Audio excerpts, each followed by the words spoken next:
Hello everyone. This is our third video in this series where we are discussing GS paper 1 2020. In first two videos we have completed our geography portions, 8 questions. Today we will be analyzing the history portion जिसमें कि 6 questions थे, 3 10 marker, 3 15 marker. I hope पिछले दोनों videos आप लोगों को समझ में आए होंगे और आप आंसर्स राइटिंग स्टार्ट कर चुके होंगे क्योंकि 2021 में जिसने अपीयर होना उसके लिए आंसर राइटिंग इज मस्ट. ठीक है, इसके अलावा आप मुझे अपने आंसर्स मेल कर सकते हैं info@gyanmimamsa.com पे. ठीक है, इसके अलावा आप मुझसे कनेक्ट हो सकते हैं इंस्टाग्राम, फेसबुक या टेलीग्राम के through. Link will be in the description box और अपनी क्वेरीज को आप अपने कमेंट बॉक्स में भी डाल सकते हैं. So let's start with today's video. जैसा कि हमने पहले अपने वीडियो में डिस्कस किया था, इंडियन हेरिटेज एंड कल्चर से 4 क्वेश्चंस आए थे. एक फिलोसफीज पे आया था, एक लिटरेचर पे आया था, 2 आर्ट एंड आर्किटेक्चर पे आए थे. ठीक है, तो 50 मार्क्स इसको डिस्कस करेंगे. और हिस्ट्री ऑफ इंडिया से middle of 18th century until the present से एक क्वेश्चन आया था लॉर्ड कर्जन के ऊपर. और फ्रीडम स्ट्रगल से एक क्वेश्चन आया था 15 मार्कर, सो 25 मार्कर. तो आज हम टोटल 75 मार्क्स का पेपर डिस्कस करेंगे. How was it? तो first question is 10 marker from modern history. Evaluate the policies of Lord Curzon and their long-term implications on the national movements. ठीक है, लॉर्ड कर्जन आपको पता है बहुत फेमस वाइसरॉय थे और उनकी पॉलिसीज और फिर उसका लॉन्ग टर्म इम्प्लीकेशन हमने डिस्कस करना है. So it was mixed question, बहुत इजी भी नहीं था. अगर आपको लॉर्ड कर्जन के बारे में सिर्फ इतना पता है कि he was responsible for partition of Bengal, तो भी काफी हद तक ठीक था. मतलब you can get half marks. और उसके अलावा अगर आपको यूजीसी का आइडिया है तो थोड़ा और बेटर आंसर लिख सकते हैं. सो ऐसा नहीं है कि लॉर्ड कर्जन अगर स्पेसिफिकली नहीं पढ़ा है तो ये आंसर लिखना मुश्किल था. स्पेसिफिकली नहीं पढ़ा तो हो सकता है you can get like 3.5 marks. नहीं तो आप अगर स्पेसिफिकली पढ़ा तो यू कैन गेट 4.5 मार्क्स तक आप इसमें ले सकते थे. So let's look at it, कैसे इसको अप्रोच कर सकते थे. इंट्रोडक्शन में हम लिख सकते हैं कि Lord Curzon was the viceroy 1899 से 1905 और he was famous for partition of Bengal. ठीक है, इसको आप 2-3 सेंटेंसेस में इंट्रोड्यूस कर सकते हैं. ठीक है, इसके बाद देखिए पॉलिसीज हैं. आप देखिए कोई भी वाइसरॉय या कोई भी अगर किंग है तो उनकी हम पॉलिसीज को डिवाइड कर सकते हैं. सोशल पॉलिसीज, ठीक है, इकोनॉमिक पॉलिसीज, ठीक है, military policies, and in case of अंग्रेजों के केस में वी कैन कॉलोनियल पॉलिसी. ठीक है, इकोनॉमी, सोसाइटी, पॉलिटिकल, ठीक है, इन सबको हम डिफरेंट उसमें डिस्कस कर सकते हैं. तो देखिए partition of Bengal first policy थी जो इंपॉर्टेंट है 1905. Everyone must know this. ठीक है, तो इसका क्या था, this was kind of colonial policy कह सकते हैं, पॉलिटिकल वो भी कह सकते हैं. सो इसके ऊपर आप लिखेंगे कि कैसे हुआ, कब हुआ एंड इसका इम्पैक्ट वाज स्वदेशी was one of the impact. ठीक है, 1911 में एनलमेंट हो गया था. ठीक है, तो ये एक इम्पैक्ट था स्वदेशी आंदोलन. इसके अलावा फर्स्ट टाइम ऐसा हुआ था जब लार्ज स्केल कोई नेशनल मूवमेंट चला था, तो this was one of the impact. इसके अलावा military policy, north west frontier में Afghan policy you can discuss.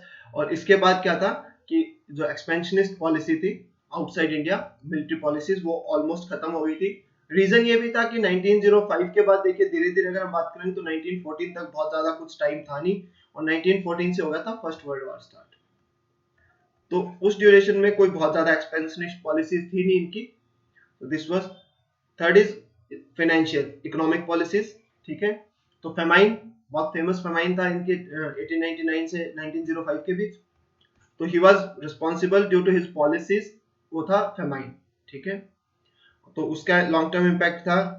Political impact तो डेफिनेटली था ही वाज कॉल्ड बैक. ठीक है, और इसके अलावा बहुत सारे इम्पैक्ट्स थे in Indian economy, Indian society, lot of deaths हुई. तो ये सब इसके इम्पैक्ट थे, long term implications.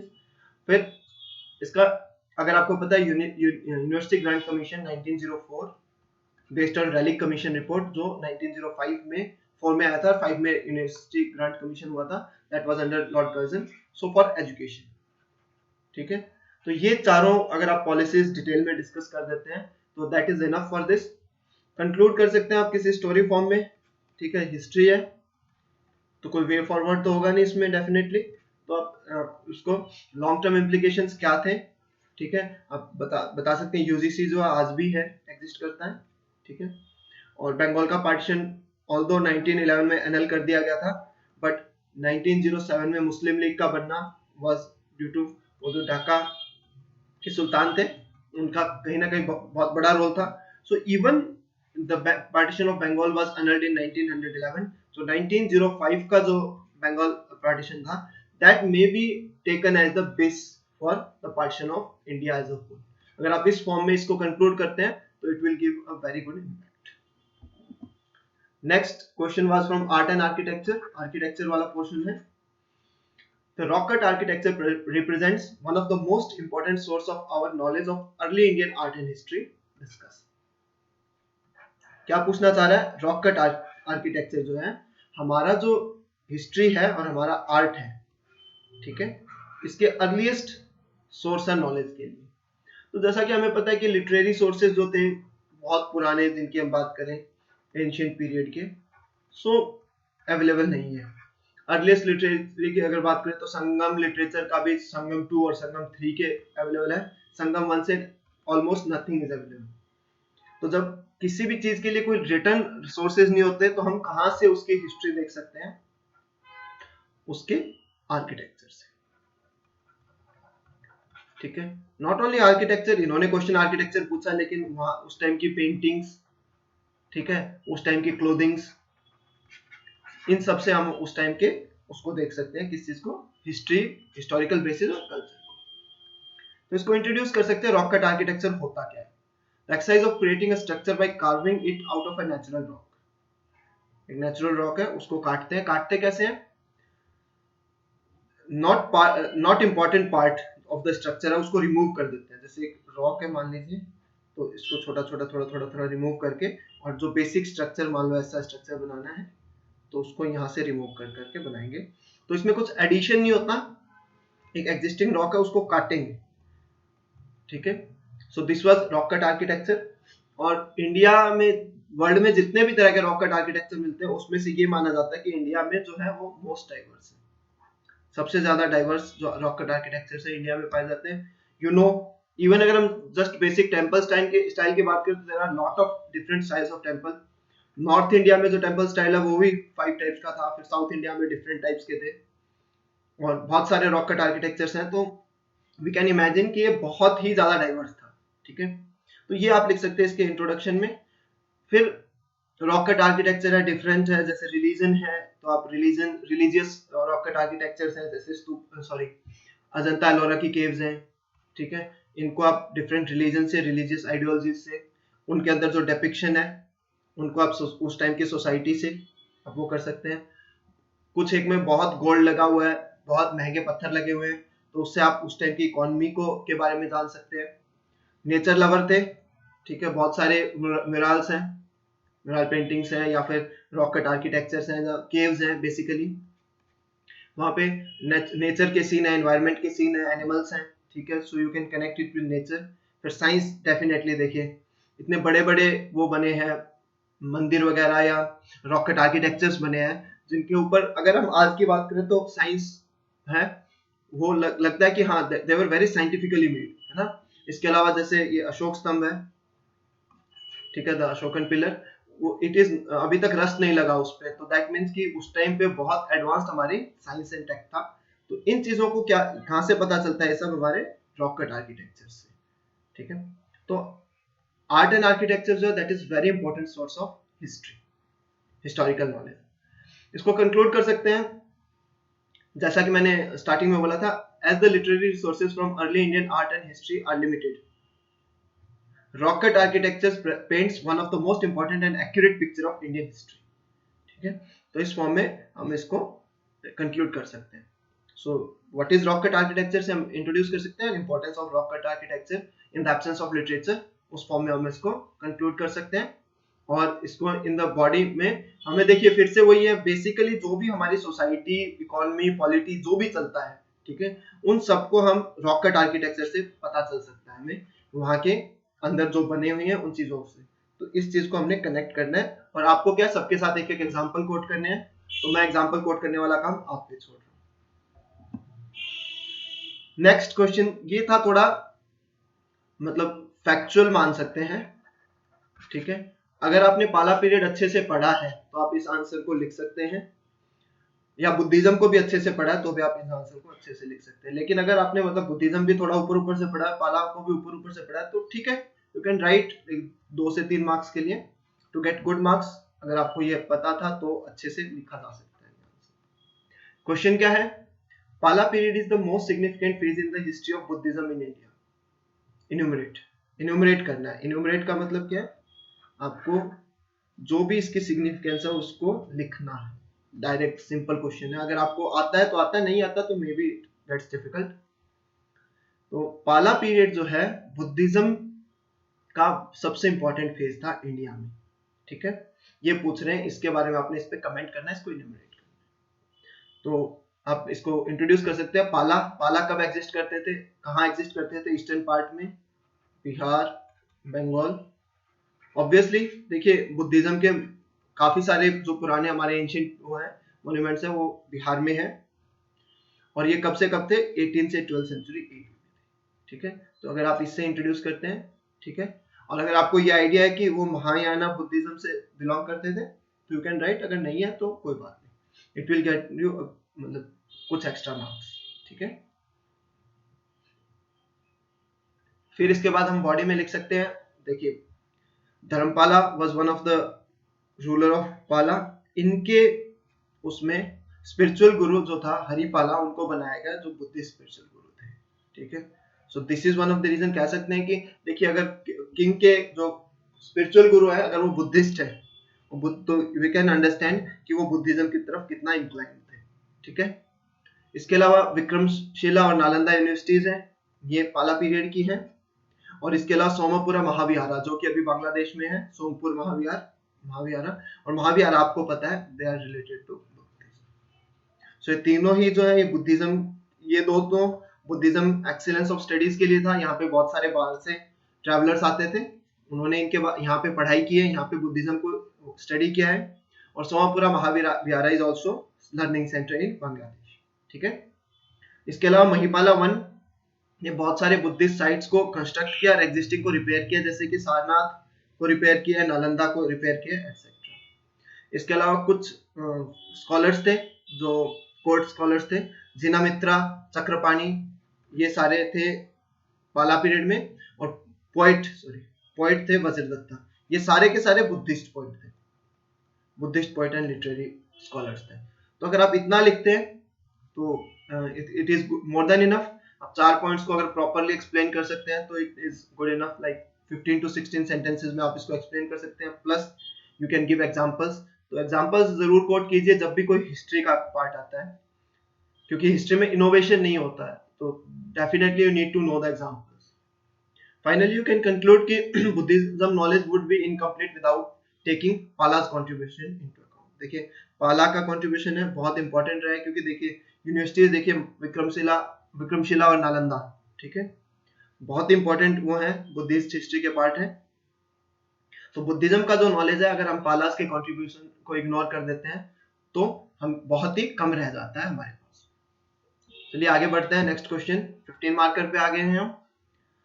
Since the decade of 1920s, the national movement acquired various ideological strands and thereby expanded its social base. Discuss.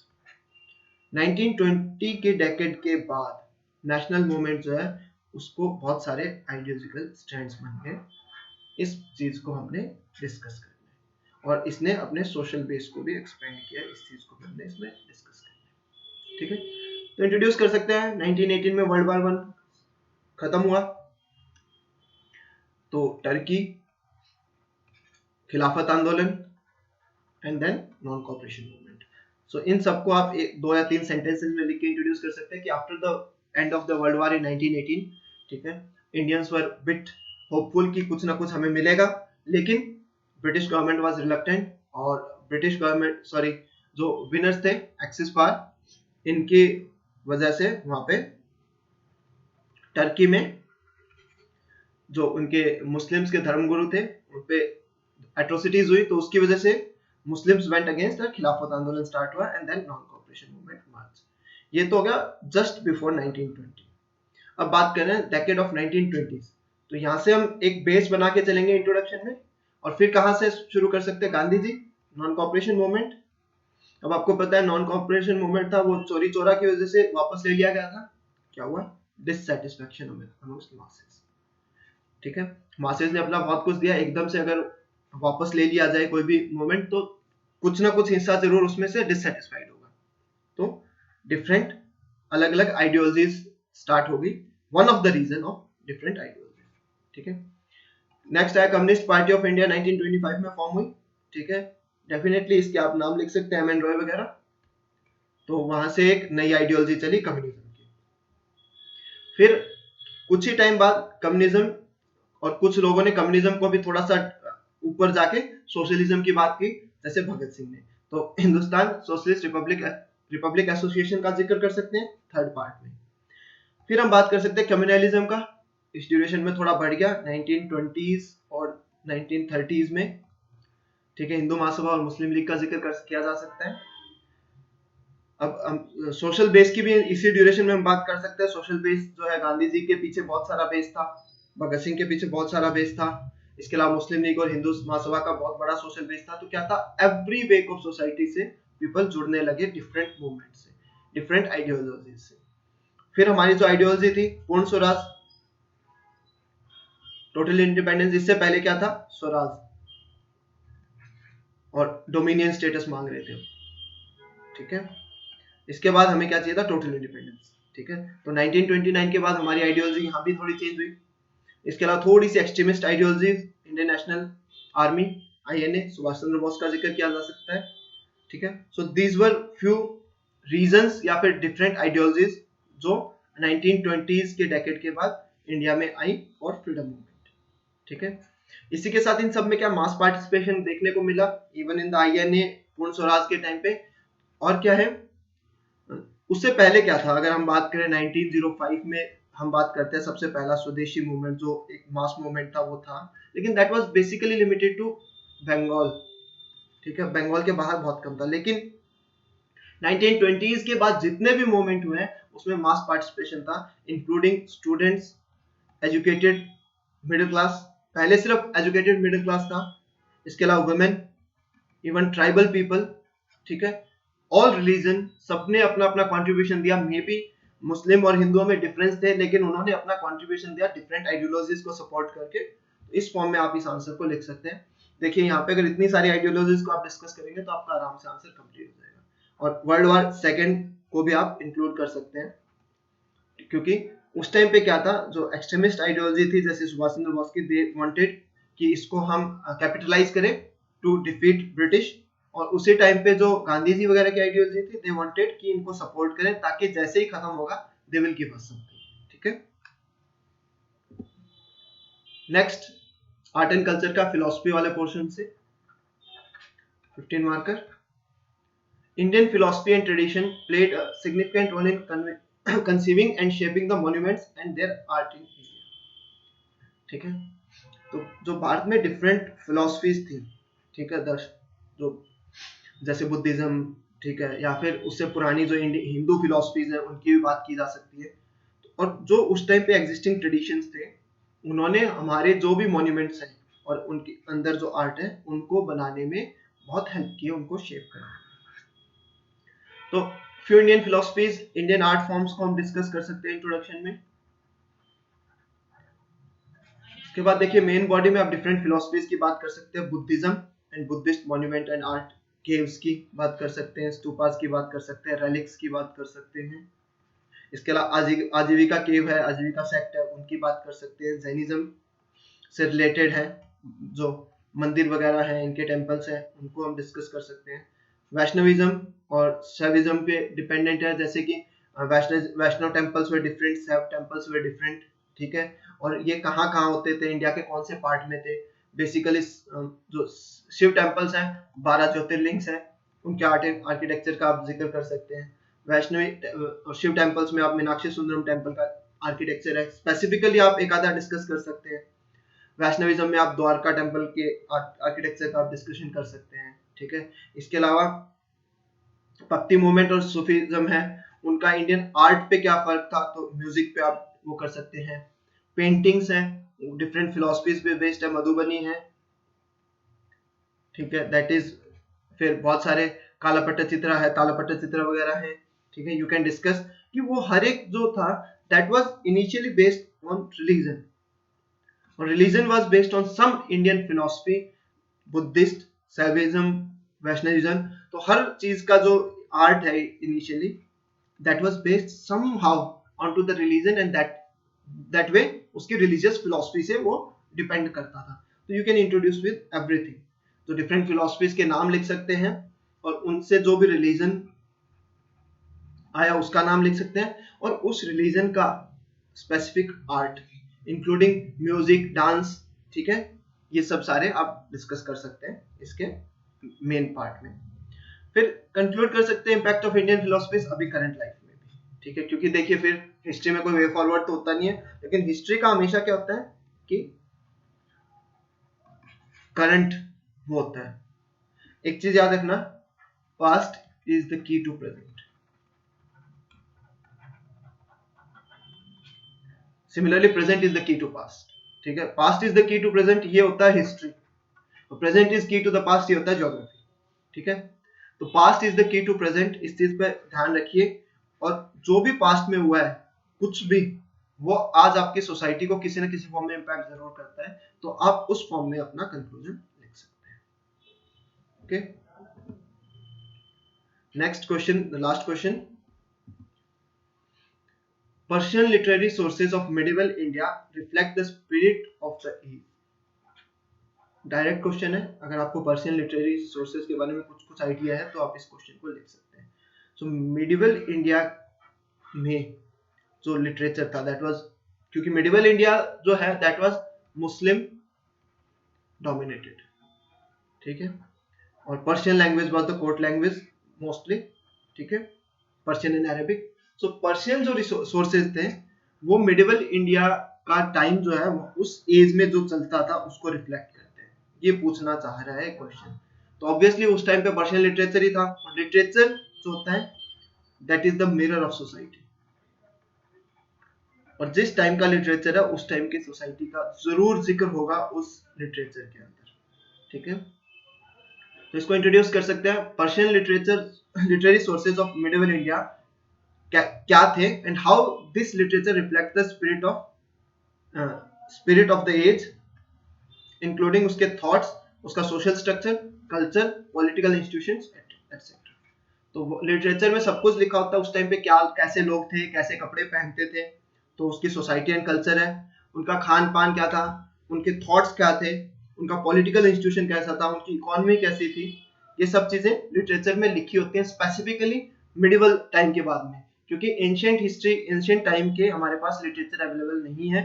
इसीलिए क्या था, जो पहले क्वेश्चन आया था एंशिएंट टाइम की हम बात करें तो रॉक कट आर्किटेक्चर और उसके आर्ट फॉर्म्स वो हमारे उसको दिखाते हैं उस टाइम की हिस्ट्री को, लेकिन क्योंकि since the 7th 8th century after the Gupta period बहुत अच्छे से लिटरेरी सोर्सेज अवेलेबल हैं, उन सोर्सेज से हम इंटरप्रेट कर सकते हैं उस टाइम की सोसाइटी को। तो इसके मेन बॉडी में आप लिख सकते थे ट्रैवलर्स के बारे में, जैसे इब्न बतूता की बुक थी रिहाल, अल-बरूनी की बुक थी किताबुल हिंद। इन बुक्स में अगर बात करें तो इंडियन सोसाइटी को बताया गया है, status of man and women बताया गया है, हाउ द कोर्ट्स वर्क, उस टाइम के कुछ जो किंग्स थे रूलर से उनके बारे में जिक्र किया गया है, तो यू कैन कोट दिस। इसके अलावा बायोग्राफीज हैं, जैसे अकबर की आईन अकबरी है, बाबर की तुज़ बाबरी है, उन्होंने भी उस टाइम की सोशल उस पे स्टेटस पे, इकोनॉमिक स्टेटस पे कमेंट किया हुआ है, तो उसके बारे में आप लिख सकते हैं। इसके अलावा पोइट्स हैं, आमिर खुसरो है, मोहम्मद जायसी वगैरह है, ठीक है, इनकी कुछ वो हैं बुक्स हैं या इनके जो है पोएटिक वर्क्स हैं, लिटरेरी वर्क्स हैं, उनका आप जिक्र कर सकते हैं। They definitely they tell about the society at that time, that age में क्या था। फिर इसके तारीख बोलते हैं, ठीक है, तारीख आर बुक्स, ठीक है, उस टाइम पे वहाँ की जो हिस्ट्री लिखी गई, इकोनॉमी लिखी गई, everything was depicted in this books, इनको तारीख बोलते हैं। इसके अलावा इनको फिर आपको सबको हर बुक को वहाँ के रिलीजन, इकोनॉमिक, पॉलिटिकल प्रैक्टिसेस से आपको कनेक्ट करनी है मिडिवल टाइम की।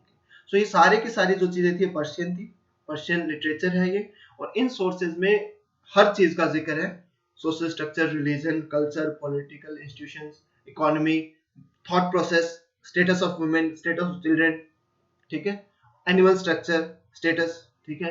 तो ये सारी चीजें जो है इसमें डिस्कस की गई है, आपको इनको कनेक्ट करना है और कंक्लूड करना है impact of Persian literature in current society. अगर कुछ है, इफ यू कैन को रिलेट विद इट। देखिए इनके जो मॉडल आंसर्स है, यूपीएससी का फिर मैं कहूंगा कोई भी आंसर होता है उसका मॉडल आंसर प्रॉपर नहीं हो पाता है, but once you people submit the answers, उसके बाद मैं अपने जो ड्राइव का लिंक है मैं शेयर कर, जो मैं हर बार शेयर करता हूँ आज भी शेयर करूंगा, उस पर मैं कुछ मॉडल आंसर्स भी डालूंगा, तो you can check with your answer, ठीक है। और अपने आंसर्स आप मुझे भेज सकते हैं info@gyanmeemansha.com पे टिल 18th। इसका फोर्थ पार्ट रह गया है अभी सोसाइटी का, उसको हम आज करेंगे। And till then keep studying well, ठीक है। और आंसर राइटिंग जरूर स्टार्ट कीजिए अगर आप 2021 के लिए कर रहे हैं, इवन 2022 के लिए कर रहे हैं तो यू हैव द टाइम। 2021 के लिए कर रहे हैं तो इट्स कंपल्शन कि आंसर राइटिंग किए बिना आगे गुजारा नहीं होगा प्रॉपरली, और 2022 के लिए कर रहे हैं तो you have time to write at least one answer a day, कोई प्रॉब्लम नहीं है उस चीज में। जो भी आप पढ़ते हैं उससे रिलेटेड कोई क्वेश्चन ढूंढिए और उसका आंसर आप लिख सकते हैं। So this was all from my side, thank you, all the best.